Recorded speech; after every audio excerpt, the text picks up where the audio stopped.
In November, the world remembered why football is called the greatest drama on earth. Not because of goals, but because of miracles. Because of nights when entire nations stop breathing. And history quietly slips through the smallest crack. It happened in Kingston. A tiny island of barely 150,000 people walked into Jamaica, the land of the reggae boys, the pressure, the noise, and Curaçao held on. Not by scoring, but by refusing to fall. A 0-0 that felt louder than a 5-0. In that moment, Curaçao became the smallest nation ever to qualify for a World Cup. David didn't beat Goliath. David simply survived him. And that was enough. And then you have Haiti, a country where footballers can't even play at home because home isn't safe. A country torn by conflict, yet somehow still dreaming. They had one chance. Nicaragua. 90 minutes. And they did it. 50 years after their last World Cup. 50 years, Haiti punched their ticket with a brave, furious 2-0 victory. No stadium, no comfort, no advantage, just belief. Pure, stubborn belief. Europe wasn't any quieter.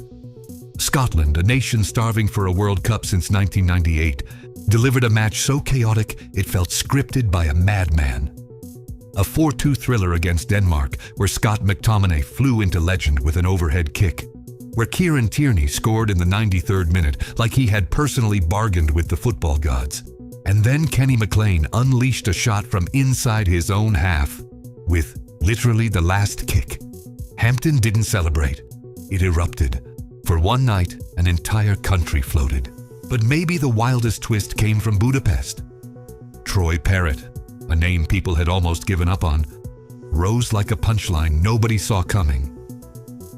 After shocking Portugal with a decisive double, he walked into Hungary and hit a hat trick that sent the Republic of Ireland into the playoffs ahead of the hosts in their own fortress. Ireland lived a fairy tale. And then, in the cruelest Irish fashion, woke up too early. The semi-final ended it. The dream paused, but it didn't die. Now we're here. The final 6 spots will be decided in days. And yet somehow, we already know the real story. This World Cup is balancing on a knife's edge. And every problem behind the scenes is bigger than anything happening on the pitch. Let's start with the one thing fans need before football even matters. Entry. Getting into the United States, which is hosting 78 matches, is turning into a nightmare. The government's hardline travel restrictions are shutting doors before fans can even knock. Supporters from Senegal, Ivory Coast, Algeria, Tunisia, Cape Verde, even Iran and Haiti might not be allowed in. Some can enter only if they pay a bond of up to $15,000. The price of watching football has never been so literal. Speaking of prices, the ticket situation is a war of its own. FIFA claimed they were offering affordable $60 tickets. Loyal fans laughed or cried. Because those tickets basically never existed. They were sold out before the public sale even opened. And the cheapest ticket for the 2026 final? It's over 7 times more expensive than the 2022 final. 7. And every resale is taxed twice, buyer and seller. Because when FIFA controls the market, FIFA wins both sides of the deal. Fans are reaching the point where they're asking, is this still football? Or is this just a business wearing football's jersey? And even if you can afford to go, the next question hits even harder. What kind of football will you actually watch? The Club World Cup last year was supposed to be a rehearsal. Instead, it exposed everything. Players complained about the pitches. Jude Bellingham said the surfaces were not great at all. Luis Enrique said the ball bounced like a rabbit. Seattle's Lumen Field, a major 2026 venue, took the most criticism. If the ball can't roll, the game can't exist. And then there's the heat. Cooling breaks became mandatory. Players felt dizzy. Coaches said training was basically impossible. FIFA responded by adding 3-minute hydration breaks to every single match. Some call it safety. Others call it the first step toward breaking the game into television-friendly quarters. But even hydration breaks aren't the biggest threat. Storms are. Thunder delays shut down 6 Club World Cup matches last year. One delay lasted 113 minutes.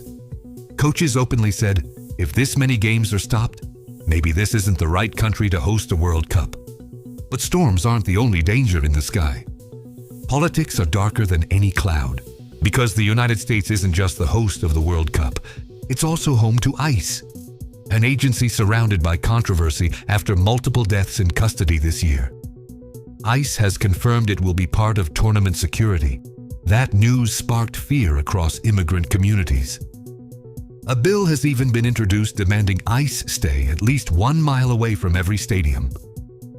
Fans shouldn't have to choose between watching football and risking deportation. Move south and the problems change shape, but not wait. In Mexico, one of the world's deadliest cartels unleashed violence after its leader, El Mencho, was killed.